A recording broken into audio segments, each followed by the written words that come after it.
निवेश से लेकर स्पेस तक एक बहुत बड़ा संदेश दिया गया है विदेश की धरती पर। उस खास संदेश का जिक्र होगा, लेकिन सबसे पहले ट्रेंड्स में देखते हैं कि आज कौन कौन सी खबरें अलग अलग प्लेटफॉर्म पर इस वक्त ट्रेंडिंग में हैं। सबसे पहले विदेश की यात्रा प्रधानमंत्री नरेंद्र मोदी की। यहां से पीएम ने जो बड़े संदेश दिए हैं उनके बारे में आपको विस्तार से बताएंगे। साथ ही मस्त क्या करने वाले हैं, क्योंकि डेथ टैक्स को बाय बाय बोल दिया गया है, वो भी विस्तार से आपको बताएंगे। अब जो तीसरी खबर है वो है पुतिन से जुड़ी हुई, क्योंकि पुतिन की दो टूक यानी अब युद्ध जारी रहेगा। क्या पुतिन ने कहा है और उसके मायने क्या है, सब कुछ विस्तार से जानेंगे। बादल, बारिश और तबाही की वजह से पहाड़ पर जो त्राहिमाम की तस्वीरें आ रही हैं उनका विश्लेषण भी करेंगे। और अगली खबर होगी रामायण से जुड़ी हुई, क्योंकि अब जिस तरह से हाल ही में एक टीजर आउट हुआ है उसके बारे में विस्तार से बात करेंगे। और बात होगी शुभमन गिल की, यानी टॉप ऑफ द हिल की। और सबसे पहले आइए एक बार देखते हैं इस वक्त ट्विटर पर क्या ट्रेंड कर रहा है। सबसे पहले एक नजर इसी पर डाल लेते हैं और देख लेते हैं कि इस वक्त ट्विटर पर क्या ट्रेंड कर रहा है। तो सबसे पहले अगर ट्विटर की हम बात करते हैं तो इस वक्त आप देखेंगे, देखिए यहां पर आपको कई सारे हैशटैग्स नजर आएंगे, लेकिन हम बात करेंगे यहां प्रधानमंत्री नरेंद्र मोदी की। दरअसल प्रधानमंत्री नरेंद्र मोदी इस वक्त 8 दिन के खास विदेश के दौरे पर है, जो एक्स पर ट्रेंड कर रहा है। प्रधानमंत्री नरेंद्र मोदी आपको यहां पर बताएं कि अभी फिलहाल इस वक्त त्रिनिदाद एंड टोबैको में है। त्रिनिदाद एंड टोबैको में प्रधानमंत्री का वहां की प्रधानमंत्री कमला प्रसाद ने जोरदार स्वागत किया, जिसकी कुछ तस्वीरें इस वक्त हम आपको वॉल पर दिखा रहे हैं। पीएम मोदी ने भारतीय समुदाय के लोगों से मुलाकात यहां पर की और उनको संबोधित किया। पीएम मोदी ने अपने संबोधन की शुरुआत जय श्री राम के साथ की। पीएम ने यहां पर कई बड़ी बातों का जिक्र किया। पीएम मोदी ने कहा, नए भारत के लिए अब आकाश भी सीमा नहीं है। चंद्रयान 3 की सफलता और शिव शक्ति बिंदु का जिक्र यहां पर पीएम की तरफ से किया गया। इस समय एक भारतीय अंतरिक्ष यात्री अंतरराष्ट्रीय अंतरिक्ष स्टेशन पर है। गगनयान आदित्य मिशन का जिक्र करते हुए प्रधानमंत्री यहां पर यह भी कहते हैं कि भारत का अपना स्पेस स्टेशन होगा। यानी पीएम मोदी ने दुनिया को यह साफ संदेश दिया कि भारत अब विज्ञान और तकनीक में तेजी से प्रगति कर रहा है। ये सिर्फ विकास नहीं, बल्कि भारत की आत्मनिर्भरता और विश्व में उसकी बढ़ती महत्ता का प्रतीक है। भारत की तकनीकी उपलब्धियां अब सिर्फ देश के लिए नहीं, बल्कि मानवता के लिए है। उन्होंने ये बताकर विश्व को यह भी कहा कि भारत अंतरिक्ष की दौड़ में भी अग्रणी बनने की कोशिश कर रहा है। यह संदेश भारत की संभावना और महत्वाकांक्षा को दिखाता है। पीएम मोदी ने कहा, अंतरिक्ष में भारत की उपलब्धियां सिर्फ हमारी नहीं है, हम इसके फायदे पूरी दुनिया के साथ साझा कर रहे हैं। इसका मतलब क्या है? ये बात भारत की वैश्विक जिम्मेदारी और सहयोग की भावना को उजागर करती है। पीएम मोदी ने संदेश दिया कि भारत केवल अपनी तरक्की में लगा हुआ देश नहीं है, बल्कि वो पूरी मानवता के विकास में योगदान देना चाहता है। इससे विश्व को भरोसा मिलता है कि भारत एक जिम्मेदार और सहायक राष्ट्र है, जो अपनी तकनीकी उपलब्धियों का लाभ साझा करने में विश्वास रखता है। सुनवाते हैं पहले प्रधानमंत्री को और उसके बाद उनकी अगली बातों का विश्लेषण हम यहां पर करने वाले हैं। हम अब तारों को सिर्फ गिनते नहीं हैं, आदित्य मिशन के रूप में उनके पास तक जाने का प्रयास करते हैं। हमारे लिए अब चंदा मामा दूर के नहीं है। हम अपनी मेहनत से असंभव को भी संभव बना रहे हैं। We are now working on a manned space mission Gaganyaan. The time is not far when an Indian will walk on the moon and India will have its own space station. तो प्रधानमंत्री नरेंद्र मोदी ने यहां पर बिहार की विरासत का भी जिक्र किया। कमला जी के पूर्वजों का जिक्र किया और बिहार की भूमिका का लोकतंत्र, कूटनीति और शिक्षा में भी जिक्र किया। प्रवासी भारतीयों का संघर्ष और उनके साथ रामायण का जुड़ाव की बात उन्होंने यहां पर कही। मतलब क्या है इसका? मतलब यह है प्रधानमंत्री नरेंद्र मोदी ने प्रवासी भारतीयों से जुड़ाव को गहरा किया है। उन्होंने ये बताया कि प्रवासी भारतीय अपनी सांस्कृतिक जड़ों से जुड़े हुए हैं और उनकी विरासत में भारत की प्राचीन सभ्यता, संस्कृति और शिक्षा शामिल है। ये संदेश विश्व को यह बताता है कि भारतीय प्रवासी न सिर्फ भारत के दूत हैं, बल्कि उन्होंने अपनी नई मातृभूमि में भी एक मजबूत पहचान बनाई है। ये संस्कृति का सेतु भी है जो भारत और विश्व के बीच रिश्ते मजबूत करता है। यहां पर प्रधानमंत्री नरेंद्र मोदी का जिस तरह स्वागत किया गया, उसी से जुड़ा एक वीडियो अब आपको दिखाते हैं।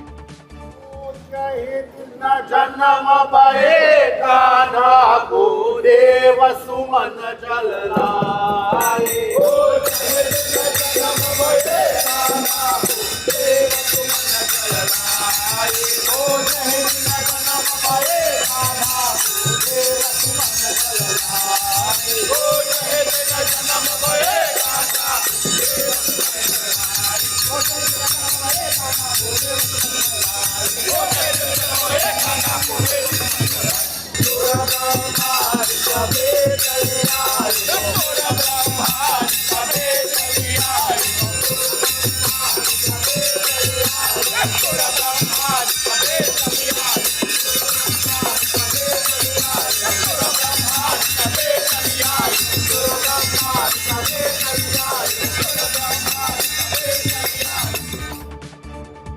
तो ये देश हालांकि बहुत छोटा है, 13 लाख ही यहाँ पर आबादी है, लेकिन सबसे बड़ी बात यह है कि 45% यहाँ पर भारतीय हैं जो ज्यादातर यूपी से और बिहार से ताल्लुक रखते हैं। आज जब प्रधानमंत्री का यहाँ पर संबोधन चल रहा था तो उन्होंने इस बात का जिक्र किया यहाँ पर जो लोग रहते हैं उनके लिए कि आपके पूर्वजों ने कठिनाइयों का सामना उम्मीद के साथ किया, गंगा और यमुना को पीछे छोड़ दिया, पर रामायण को दिल में रखा। इसका मतलब क्या है? इसका मतलब यह है कि ये एक गहरा भाव है कि भारतीय प्रवासी न केवल शारीरिक रूप से दूर गए, बल्कि उन्होंने अपनी सांस्कृतिक और आध्यात्मिक पहचान को जीवित रखा। ये संदेश दुनिया को यह दिखाता है कि भारतीय समुदाय में संकट के समय भी उम्मीद और दृढ़ता बनी रहती है। आगे बढ़ते हैं, ट्रेंड्स में कुछ और खबरों की बात करते हैं और अब देखते हैं ट्रुथ पर वो कौन सी खबर है जो इस वक्त ट्रेंड कर रही है। तो आइए एक बार देख लेते हैं। तो देखिए, ट्रुथ पर जो इस वक्त खबर वायरल है वो है डेथ टेक्स बाय बाय, क्या करेंगे मस्क। दरअसल अमेरिका में जब से ट्रंप सरकार ने अपना शासन शुरू किया है, तब से दुनिया के साथ साथ खुद अमेरिका में भी उथल पुथल का दौर जारी है। ट्रंप ने आते ही आते सबसे पहले टैरिफ वॉर से पूरी दुनिया को थर्राया, तो इसका सीधा इंपैक्ट अमेरिका के मार्केट पर भी पड़ा। तो इसके बाद ट्रंप शांति दूत बन गए, लेकिन दुनिया में शांति नहीं आई। हाँ, अमेरिका से जरूर उसके कुछ करीबी दोस्त दूर हो गए। तो इस बीच खुद अमेरिका में ट्रंप के एक सबसे अच्छे दोस्त अब उनके सबसे बड़े दुश्मन बन चुके हैं। दरअसल इसके पीछे की वजह वो बिल है जिसने दोस्ती में सिर्फ दरार नहीं बल्कि खाई पैदा कर दी है। हम बात कर रहे हैं उस बिल की जिसने अमेरिकी राष्ट्रपति ट्रंप और स्पेस एक्स के मालिक मस्क को एक दूसरे का कट्टर विरोधी बना दिया है, यानी वन बिग ब्यूटीफुल बिल, जो कि पास हो चुका है। अमेरिका में लगातार चर्चा में रहा है ये बिल और अब अमेरिका हाउस ऑफ रिप्रेजेंटेटिव से 218 से 214 के अंतर के साथ ही ये बिल पास हो चुका है। बिल देर रात हाउस ऑफ रिप्रेजेंटेटिव से पास हुआ, तो अब इस बिल को खुद राष्ट्रपति ट्रंप अपने कार्यकाल की बड़ी उपलब्धि के तौर पर देख रहे हैं। विधेयक को सीनेट और हाउस ऑफ रिप्रेजेंटेटिव से पारित होने के बाद अब इसे राष्ट्रपति के साइन के लिए भेज दिया गया है। लगभग 900 पेज वाले विधेयक में टैक्स में छूट, खर्चों में कटौती, नेशनल डिफेंस और डिपोर्टेशन, ऊर्जा उत्पादन के लिए बढ़े हुए खर्चों के साथ ही स्वास्थ्य और पोषण कार्यक्रम में कटौती जैसे प्रमुख प्रावधान शामिल हैं, जिसे पास कराने के लिए डोनाल्ड ट्रंप को काफी मशक्कत करनी पड़ी। जी हाँ, ये वही वन बिग ब्यूटीफुल बिल है जिसे मस्क ने अगली बिल यानी बदसूरत बिल तक करार दिया था। अब ऐसे में सवाल बहुत सारे हैं। और सबसे बड़ा सवाल है मस्क को लेकर कि मस्क क्या करने वाले हैं, क्योंकि वो कई बार चेतावनी दे चुके हैं। मस्क और ट्रंप के बीच अदावत अब जग जाहिर हो चुकी है। ट्रंप ने बिल को पास कराकर मानो मैदान मार लिया है, लेकिन मस्क भी इस बिल को लेकर काफी ज्यादा इस वक्त चर्चा में बने हुए हैं। और सबसे बड़ी बात इस वक्त यही है, बहुत सारे सवाल इस वक्त उठ रहे हैं और सबसे बड़ा सवाल यह है कि क्या मस्क अब नई पार्टी बनाएंगे और सीधे अमेरिकी राष्ट्रपति ट्रंप को चुनौती देंगे, क्योंकि मस्क पहले ही इस तरह का स्टेटमेंट दे चुके हैं। वो अमेरिकी राष्ट्रपति ट्रंप के खिलाफ खुलकर सामने हैं, तो दूसरी तरफ इस बिल पर तकरार अब आर पार वाली हो चुकी है। लेकिन इस बिल ने अब अमेरिका को भी दो पार्ट में जरूर डिवाइड कर दिया है। अब आगे बढ़ते हैं और इसी के साथ अब कुछ और खबरें देखते हैं कि इस वक्त अलग अलग प्लेटफॉर्म्स पर क्या वायरल है। फेसबुक पर देखते हैं। तो देखिए, फेसबुक की अगर हम बात करें तो पुतिन की दो टूक, जारी रहेगा युद्ध। यह खबर फेसबुक पर इस वक्त काफी ट्रेंड कर रही है। दरअसल रूस यूक्रेन युद्ध को रुकवाने का दावा करने वाले अमेरिकी राष्ट्रपति डोनाल्ड ट्रंप को रूसी राष्ट्रपति व्लादिमीर पुतिन ने एक बड़ा झटका दे दिया है।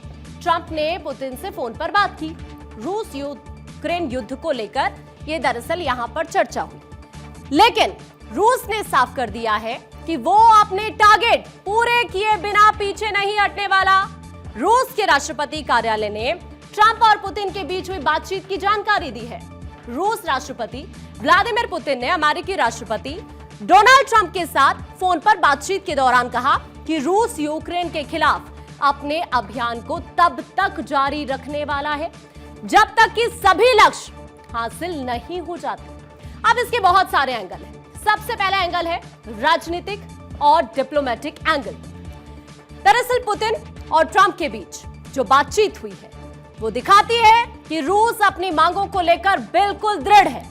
पुतिन ने साफ कहा कि तब तक युद्ध खत्म नहीं होगा जब तक रूस के लक्ष्य पूरे नहीं हो जाएंगे।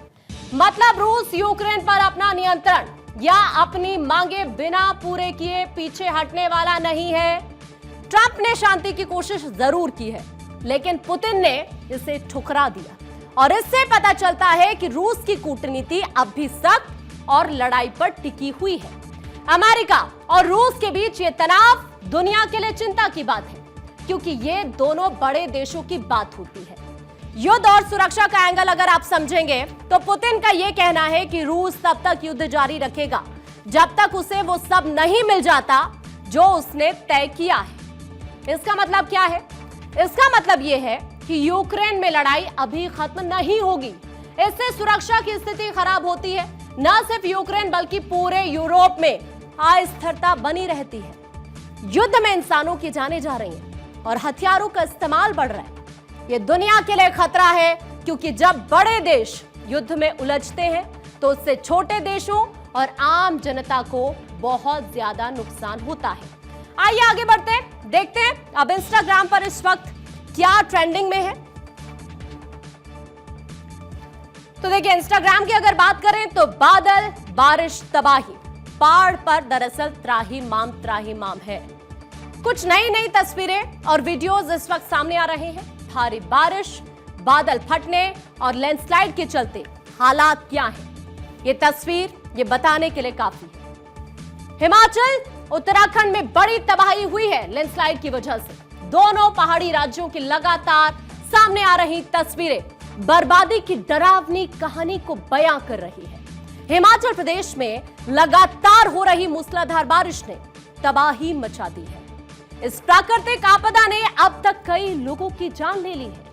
राजस्व विभाग के डिजास्टर मैनेजमेंट सेल के मुताबिक राज्य में अभी तक 400 करोड़ रुपए से ज्यादा की संपत्ति को नुकसान पहुंचा है। मौसम विभाग ने 7 जुलाई तक भारी बारिश की चेतावनी भी जारी की है, जिससे राहत और बचाव कार्य में चुनौतियां और ज्यादा बढ़ रही हैं। हिमाचल के मंडी जिले के अलग अलग अगर हम क्षेत्रों की बात करें तो सोमवार रात बादल फटने और भारी बारिश से जो बाढ़ और लैंडस्लाइड आई, यहां पर जो तस्वीरें यहां पर लैंडस्लाइड की सामने आई, वो इस तबाही के मंजर की कहानी को बयां करती है। और इस तरह की तस्वीरें रोजाना यहां से सामने आ रही हैं। अकेले सराज क्षेत्र की अगर बात करें, 38 पंचायतें तबाही की चपेट में इस वक्त हैं। यहाँ सड़कें ध्वस्त हो गई हैं, न बिजली है और न पानी है। फोन भी ठप पड़े हुए हैं। लोगों के सामने खाने का संकट है। उत्तराखंड की बात करें, बुधवार रात से जारी मूसलाधार बारिश की वजह से यमुनोत्री, गंगोत्री और केदारनाथ धाम के रास्ते में कई जगहों पर लैंडस्लाइड हुआ है। सड़कें धंस गई हैं। ये तस्वीरें आप देख लीजिए। यमुनोत्री हाईवे और केदारनाथ गौरीकुंड हाईवे धंसने से देर रात चारधाम यात्रा भी बाधित रही। इस तरह के हालात इस वक्त यहां पर बने हुए हैं। हालांकि लोगों की तरफ से क्या कुछ कहा जा रहा है, जो हालात इस वक्त इन तस्वीरों में आपको नजर आएंगे, वहां पर किस तरह की सिचुएशन है, आपको एक बार सुनवाते हैं। 12 बजे के टाइम बहुत ज्यादा बारिश हुई, उसकी वजह से हमारे बहुत ज्यादा नुकसान हुआ, क्योंकि मेरे क्या बोलते पशु के, मैंने वो गौशाला थी हमारी, वो चला गई, उसमें बकरा था वो चला गया। इतनी बारिश लगी कि इतनी हमने कभी देखी नहीं थी। इतनी भारी बारिश हुई, बारिश हो रही थी कि निकलना मुश्किल हो गया था। फिर जैसे करके बाहर निकले तो देखा कि पूरे पानी पानी था।